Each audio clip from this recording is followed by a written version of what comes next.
Edith Levine, my God. So, the person that we're going to honor tonight is Edith Levine, and she was a very colorful figure in the Collie world, and unforgettable for those people who knew her. How many people here did know her? It's been a while. Well, I knew her, but I didn't know her. I knew of her. Okay, well, I guess we're going to have to tell you about her. So, usually when we start these programs, we have some idea about where the person was born and what their story was as a young person. Well, with Edith, she really never spoke about it, at least that I ever heard. So Judy Evans got in touch with and located Edith's granddaughter. Oh, wow. And her granddaughter wrote a history, the story of Edith's life. And I'm going to just read it to you because I couldn't convey it the way that she did. And it wasn't just the granddaughter, it was the rest of the extended family got together on this. So this would give us all a little background on Edith. Granddaughter's name was Sarah Levine Visser. So here's what she has to say about her grandmother. Edith was a woman who simply cannot be characterized in a few words or a single sentence. As her granddaughter, I think that's precisely how she would want it. Edith was smart and strong, a survivor many times over, and a challenger at least as many. She was at once nurturing and generous, and then demanding and somewhat hard. With a sharp tongue, which often was a cover for her deep compassion for the oppressed. But while she dealt with her demons the only way she knew how, she deeply loved her family and adored her friends. Once in her orbit, you could choose to embrace her ways and love her as a complex, sometimes flawed individual. When she bestowed her smile upon you, her eyes twinkling with warmth and delight in your presence, you knew that you would always hold a place in her heart. Her story is genuine and remarkable for many reasons. Edith Meyer was born on May 28, 1912 in Cologne, Germany. Her family was well-to-do and owned a millinery business with shops in Berlin and Paris. After high school, Edith attended finishing school in Lausanne, Switzerland, for a year to study French. Shortly after she returned to Berlin, her father, Ludwig, died after a long and painful illness. In 1929, at a bus stop in Berlin, Edith met Daniel Levine, an American student living and studying medicine in Germany. At that time, Edith was enrolled in the equivalent of a 2-year business college. In 1933, as she said, Hitler arrived and she returned to Cologne to be with her mother, Greta, and found work translating German to French. Shortly thereafter, both Edith and Daniel left Germany separately to escape the Nazis. Edith was 22 years old. Friends who had emigrated to South Africa encouraged her to join them, and she left Germany with only $200. The theft. My parents were wealthy, but Hitler took all there was. The theft, including her brother Hans, who was killed in a concentration camp, after he was caught by the Germans trying to escape from France into Spain. Our family has no confirmation about where and when he died. After she spent 3 years in Africa, Daniel proposed marriage from afar, and Edith sailed for America. On September 18th, 1938, they married in Hempstead, Long Island. At some point, her mother, Greta, came to America to live with Edith and Daniel on Long Island. Part of Greta's escape from the Nazis was being hidden in a barn in France for about 6 months. She was a fastidious person, and although she hated the rats and the poor living conditions, when it was time for her to be transported to England, she volunteered to stay longer so that a young mother and son, also hiding in the barn, could leave first. Edith never returned to Germany and never wanted to. As she said, unfortunately, I remember the whole Hitler period very well, too well, maybe.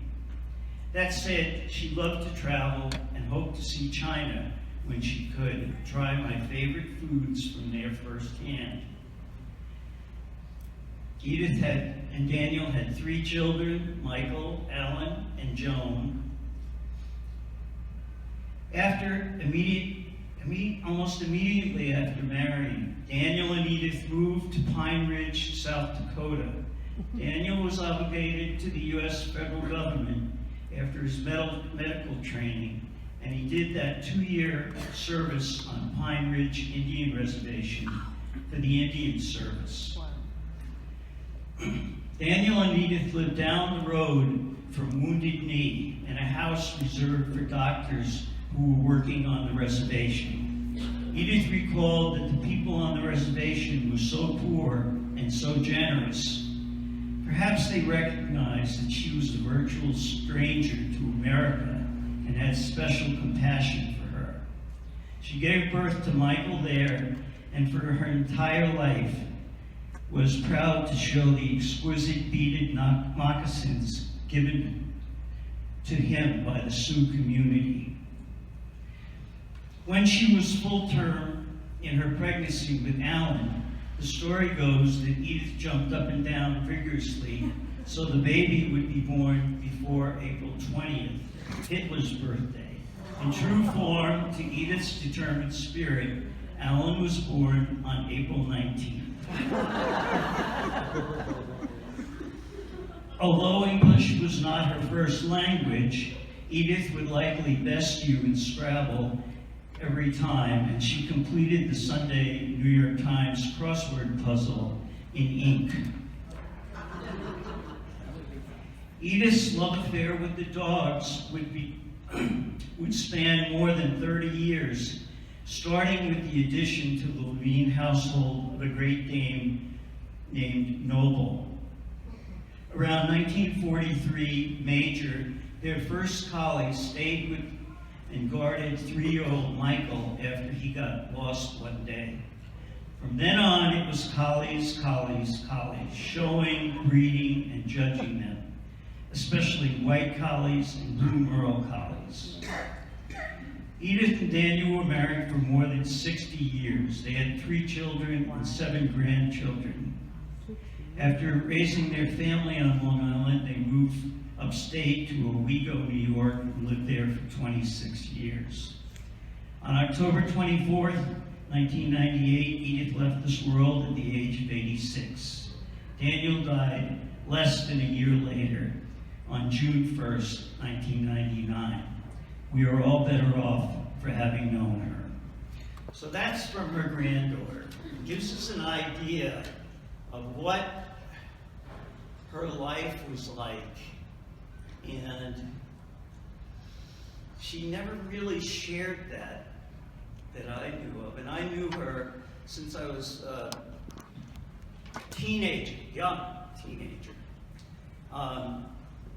She lived on Long Island, and how does a person that has this kind of start become this renowned collie breeder.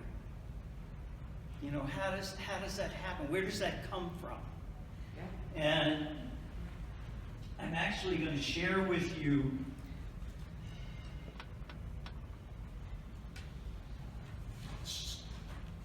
that in her words. You know, I don't want to make it up and put my spin on it. Let's hear it right from what she says. And it's a great story. So Edith wrote this, and this is really the how a person evolves as a breeder, starting from a family that loved collies as pets. It was their family pet. And that's how so many of us got started that way. Here's what she writes. I did not know that a very important part of my future life would be charted in the summer of 1944 when I drove into the front yard of a small house situated in the very rural area of Tulsa, Oklahoma. With me were my husband, 2 very young sons, and a sable collie bitch. The latter had been purchased by mail from a kennel in Correctionville, Iowa, where we had previously purchased a collie.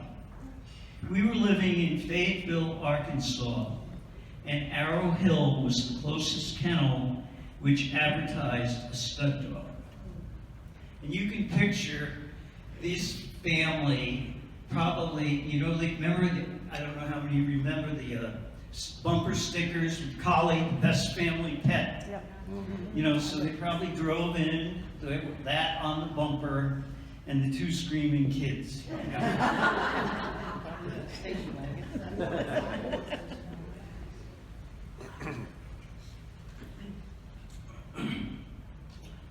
Accompanied by a magnificent sable collie, an attractive, slim lady with incredibly large brown eyes came to greet us at the gate. This was my first meeting with Florence Cummings, a happy beginning to a long-lasting friendship. The dog was champion Arrowhill Admiral of Silver Hoe. His friends called him Hootie. He was the sire of my first litter. I was such a rank novice that it hurts to think of it all today in retrospect, but never a disparaging word from Florence, neither as to the quality of my bitch nor my lack of knowledge. At the time, there were 2 litters of puppies at Arrowhill, but no effort was made to sell me a puppy or to interest me in a show quality stock. Tawny was duly admired for what she was, a lovely companion to our family. The words dog show were never mentioned, and doubt very much that they would have impressed me at all. I did not even know dogs shows existed. Several months later, Dan and I were invited to attend a dog show and a party afterwards at the Cummings home. The show is a vague memory, but the party was lots of fun with guests from everywhere. When she noticed how deeply impressed I was with the dogs I saw that day, she encouraged me wholeheartedly to buy a puppy or 2 from one of these kennels. Never a word about her own available stock or belittling the dogs I had admired so much. It took me years to realize what an outstanding help her encouragement had been at this particular time. So, Poplar and Tokalon, I don't know how many of you are familiar with these kennels, but they were huge kennels with, 100 more dogs. And they were located in the Catskill Mountains, New York, and Mrs. Browning, who had Tokalon, had a some buildings in the front that were called the puppy houses. And you know, people would stop and buy puppies at that time. I mean, you can't picture it now, but that's the way it was. She was also extremely successful in Afghans and poodles. And like I said, she had over 100 dogs. And her dogs were extremely well thought of, typey, elegant dogs. And they were a family. They were a distinct family that she had developed over the years. And Edith was so taken with them. The Poplar Kennels were actually started by Mrs. Browning's daughter, Mary Beresford. And the Poplar Kennels were on the other side of the Hudson River. When Mary got married Lloyd Beresford, her mother did not approve, and that was pretty much the end of that relationship, which is very sad.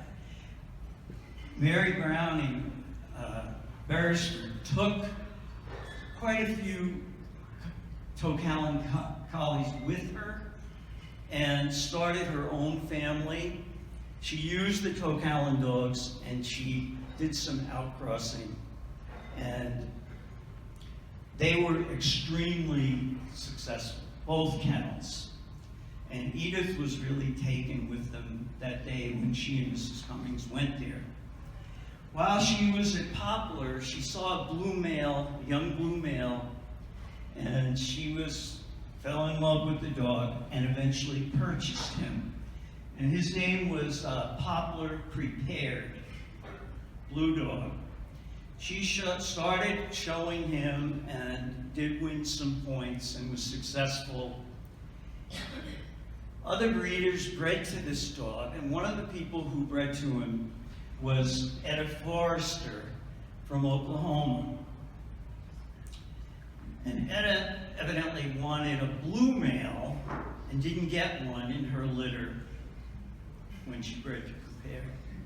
So Edith, they traded. Edith sent her a blue male, and Etta, whose bitch was pure Hertzville, sent her one of the puppies from the Poplar dog that she had bred to, of Edith's, and that bitch's name was Forrester's Black Rose, and that was the foundation bitch for the Glen Knolls family. So what she really created was unknowingly at first, probably, but a cross between the Hertzville and the Tokalon Poplar families. There were several things. You can do the next slide. That I remember these years, and when she told you something, it tended to stick. One of them was, the front legs are under the body, not under the ears. Absolutely right. She had no patience for that, and I'm going to show you. We're going to see slides of her dogs, and you'll see exactly. It was also the set of the neck. The neck does not go up straight. It's a correct placed neck. She, when she spoke, if you were willing to listen, she'd tell you. If you weren't willing to listen, goodbye. The other thing that she told me, was that care of the dogs comes first, no matter what. And she lived in basically a residential area. Probably she had a ½ an acre or something. But she kept her dogs the numbers down to 6. And for her to accomplish what she accomplished in that, living in that area, which was one of the most competitive areas in the country. I mean, she lived very close to Mrs. Long and Mrs. Gray and Aaron Zone and Royal Rock, and how she did it with so few, I'm not sure, but she was a very smart woman, and she studied this. And she had no patience for people who didn't do their homework and people who didn't take care of their dogs. Forget it. I remember one time we had the Collie Club of Connecticut would be the first series of specialties on the East Coast there. And we'd all look forward to it because the specialties were held at a hotel where you stayed right there, and then the showroom would be like this, you know. And it was just a great time. But one of the problems with it was always in the beginning of February back east, and there were almost always bad weather. There was some kind of story about getting there. But one time we were there, and we had this huge snowstorm while we were there, so everyone was snowing. And one morning when I took one of the dogs out to walk it, and you could hardly see. It was just getting light, you could hardly see, and I see this other hooded figure out there, and I thought, oh look, there's another fool out here. When I got closer, under the hood, Barbara Schwartz looked up at me, and she said, Edith would be proud.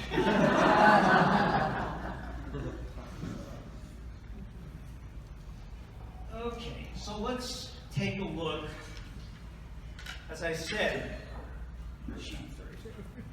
Poplar Prepared was bred to the Hertzville bitch to get Forister's Black Rose.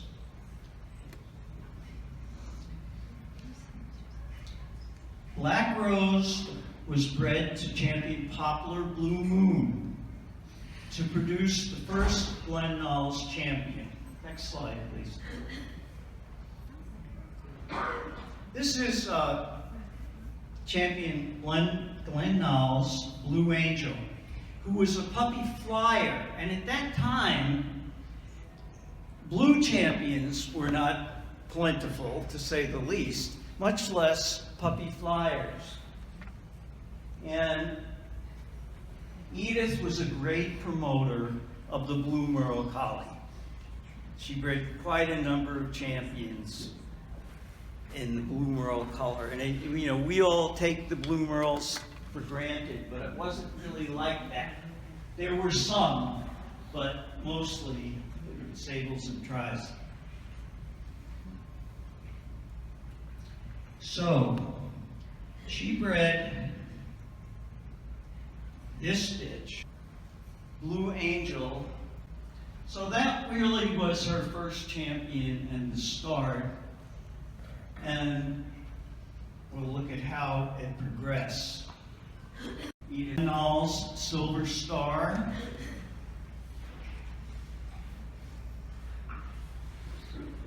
She also was a puppy flyer. Next slide, please. Okay, this is a shot of CCA 1958. The judge is Willard Van Dyke of Honeybrook. Trophy presenter is Mrs. Tharp. Dog on the left, who was best of breed, was champion Cherville Darn Minute. Blue Angel was bred to Brandwin Tomfoolery for the next litter, who was also a Tokalon Poplar bred dog. And that produced a bitch named Glen Knolls Silver Buckle. Silver Buckle bred to champion Scotland's Casanova, who brought in Hertzville again. He was the grandson of Hazel Jane's bright future. So that cross again, next slide please, produced this young male. This is Glen Knolls Knightswood Sky, who became a very well-known sire. Notice the placement of the front legs. Yep. Next, please. Here he is as a more mature dog. Next, please. This is a son of his. This is Champion Valley View's Whirl Away, who was one of the cornerstone sires for the Clarion family. Judges Alex Gibbs, handlers John Buddy. So he was by Knightswood Sky. Next one, please. She carried on, but there were others that were more important. Can I sit next, please? This is Edith, 1978, CCA. This is a very popular looking bitch. And produced this bitch. This is champion Glen Knolls Spun Gold. And she is considered by so many people as a true example of a beautiful collie bitch. You hear her mentioned even today. Now she, next slide. She was winner's bitch at the CCA in 1963.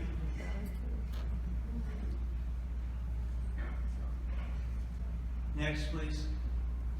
Here's another picture of her winning the Kem Memorial.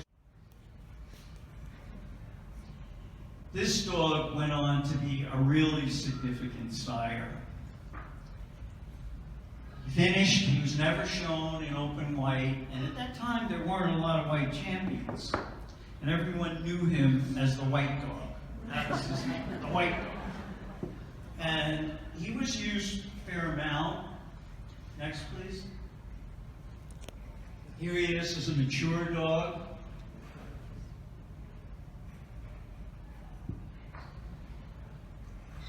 Let's see what's next. Okay, now this is an interesting photo. This is Flash Lightning. He was bred to a Sheldon daughter, a Knightswood Sky daughter, that Barbara Schwartz acquired as her foundation bitch. And she bred the bitch to the white dog. And the puppy on the left is champion Impromptu Repartee, who was winner's bitch and best of winners at one CCA and best opposite sex another time.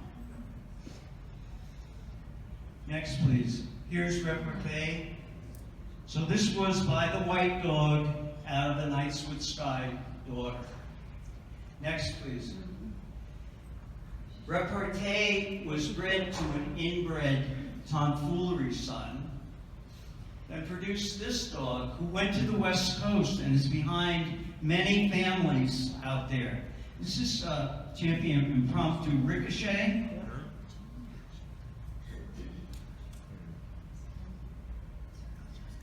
Next, please. And this is Bert Norton. Bert Norton was Repartee's brother. He was a Best in Show winner, and he also went to the West Coast, to Gene Cullen. Next, please. This is champion Twin Creek's First Frost by Flash Lightning. He's the first white Best in Show winner.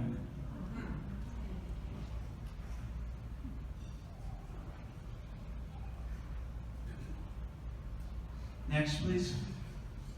This is champion Glen Knolls Blue Moon. This was one of Edith's, possibly her last champion. I had the honor of finishing, and this was a beautiful, beautiful dog.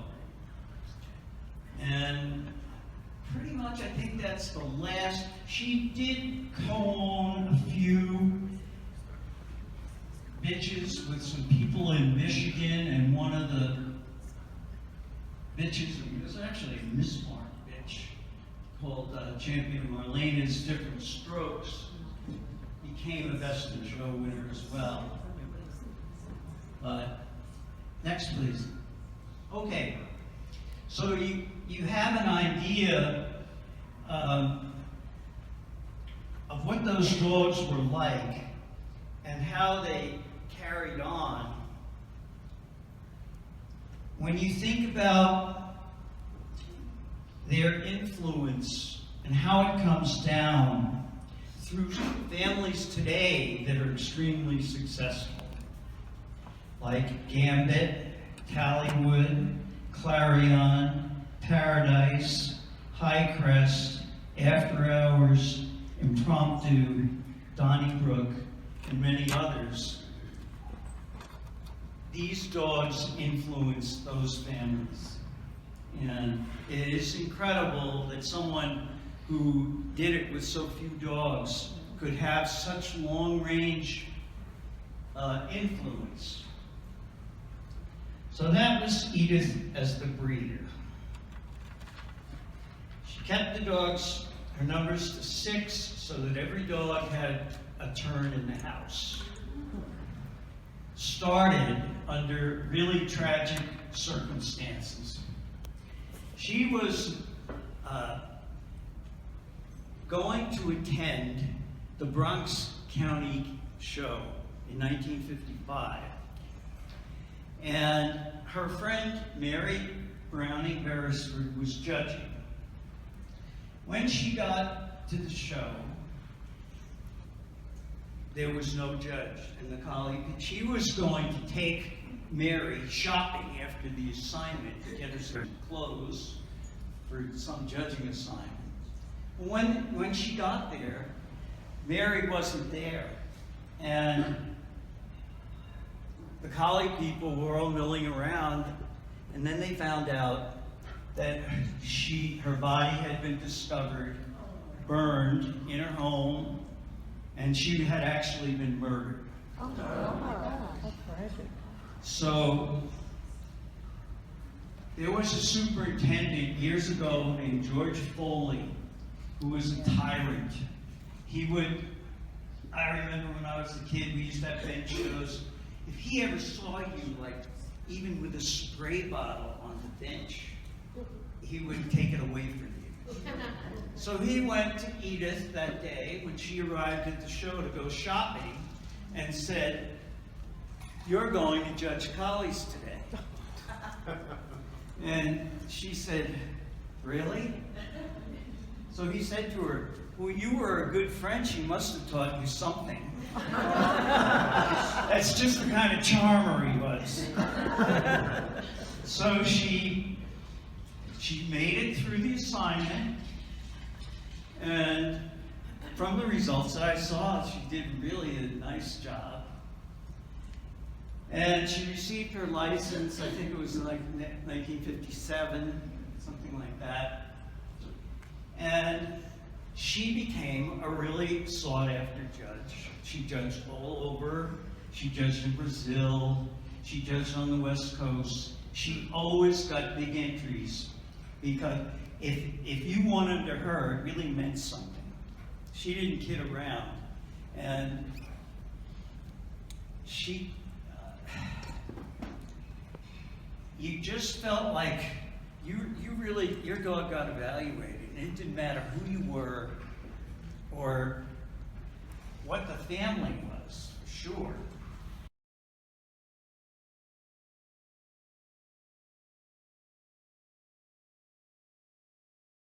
Always judging and being at the dinner the night before for the judges, and somebody turns around and says, "And what do you judge?" And I say, "Collies." He says, "Isn't it a shame they've gone down so terribly?" And I can give you names attached to that too. But I said, "I don't think so." And I leave it at that. I mean, I'm not going to start an argument. I only start an argument amongst my own people. What are they?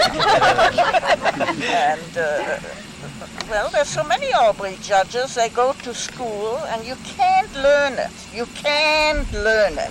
You either have it in you, and yes, you can learn it, but only from other collie breeder or bearded collie or Great Dane breeder. You don't. And each breed, there shouldn't be anything like an Albury judge, because there is no judge that knows that much that they can tell you about all those breeds. They don't know all the final things. You have to live with them.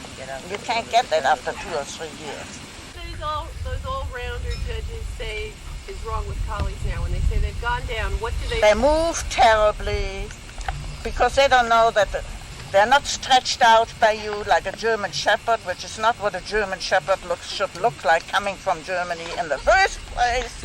And they don't know that the dog, like I saw a pretty good dog today, and we are trying to convey to the girl, let him show himself. Don't set him up. Collie is never going to be, shouldn't be set up. Move it forward. They don't know that. Walk a couple of steps, it sits down, let it go again, walk a couple of steps and let it set itself. A good dog sets itself up. It's not a retriever or a German short-haired pointer. They have to be set up. And you've seen the cartoons. And the minute the man lets the judge walks on and the dog goes like that. Because so it's mainly movement. But ours are supposed to be on a loose lead, and that's a handicap. But you don't want to alter the standard, surely. To walk around the dogs and look at them from the back too. Not one. Not one. That's where you have to look too to form the overall picture. And it doesn't take much time if you really know, and most have to look at all of it.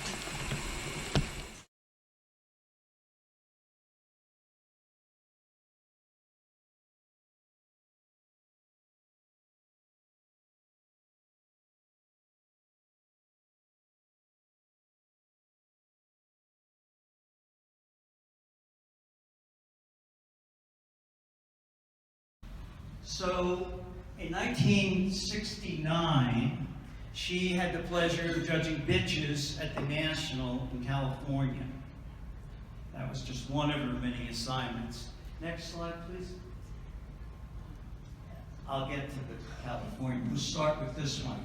This is one of her assignments in New Jersey, and the dog was Barbara Linder's first champion. And notice the leg placement. So this was the first Donnybrook champion, first of a long family of winning blue merles, usually blue merles. Next, please. Here she was later on giving the best opposite to Clarion True Colors with Lisa Evans, who's Judy's daughter. Next, please. This is an interesting photo. This was taken at the Detroit Specialties. I'm not really familiar with this bitch, but handling the bitch is a woman named Helen Zavalny, who was a Sheltie breeder, but her parents had collies. The thing about Helen is she was one of the key mentors to Carol Stanley. And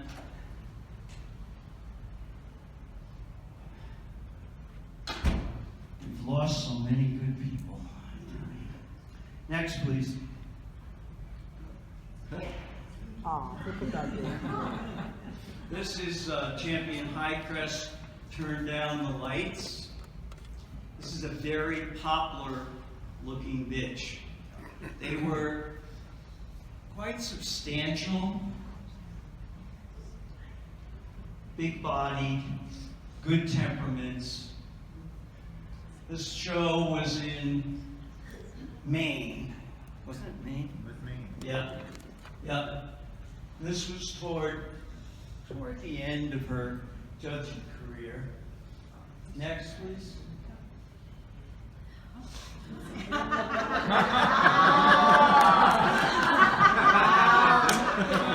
Your turn. Yeah, here we see Joe.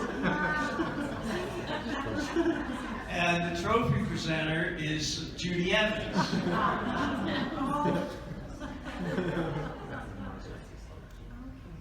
And that's champion High Crest in the spotlight. Next, please. Okay, in 1969, she had the honor of doing bitches at the CCA in California. And this bitch was winner's bitch. This is champion Kemmericks on the rebound. Next, please. Here's another shot of the bitch going best of winners under Noel Denton of Deep South Collies, 1969.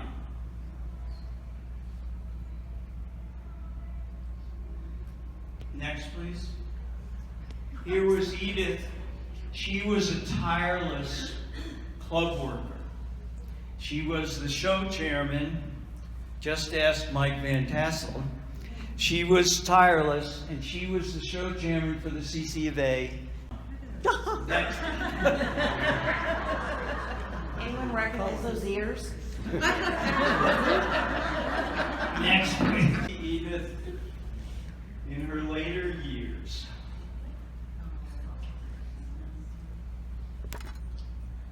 Judy Evans wrote, Edith was a mentor to many once she knew you were serious, but in her own words, would rarely suffer fools. She was a sought-after speaker at symposiums. She and George Horn would often be hired or invited to speak at seminars. Great. They were great friends, and it was really fun to hear them.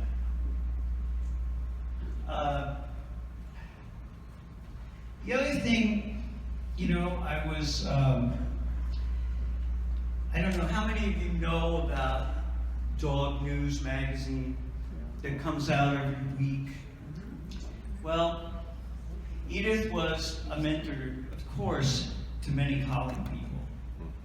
But I was reading in Dog News, they have this question of the week. And the question that week was, who was your first mentor? And so I'm reading through it, skimming through it, and all of a sudden I see this.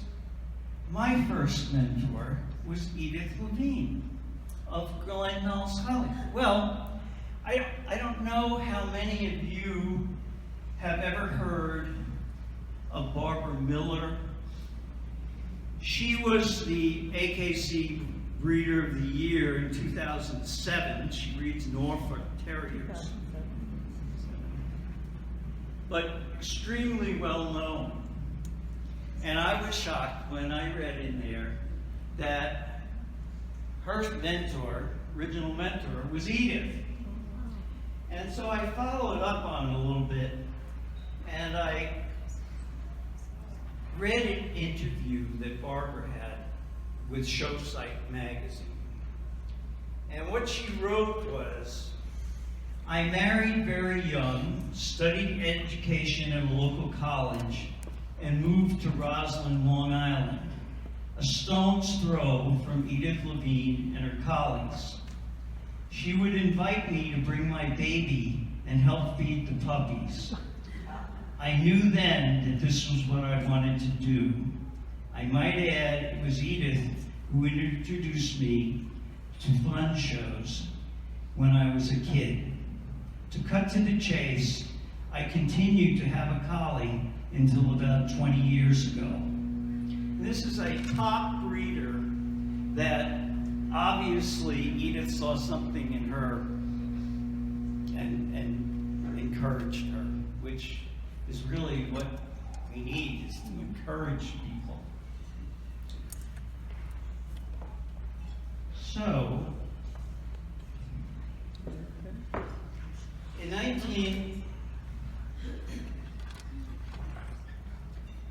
Edith wrote this.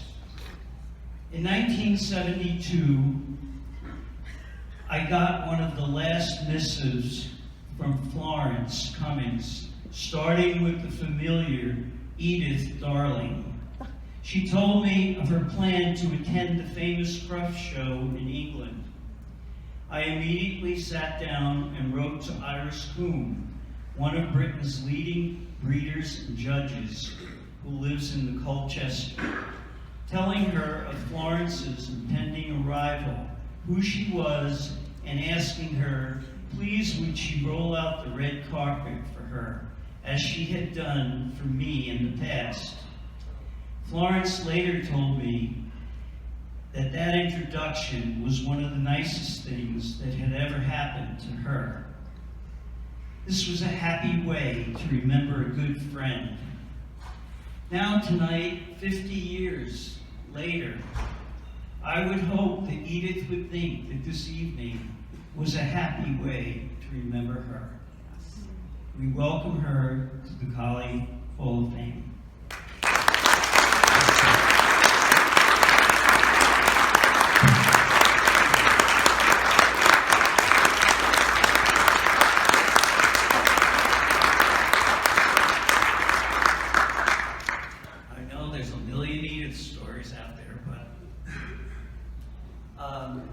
Anyway, we're at 20 after 9.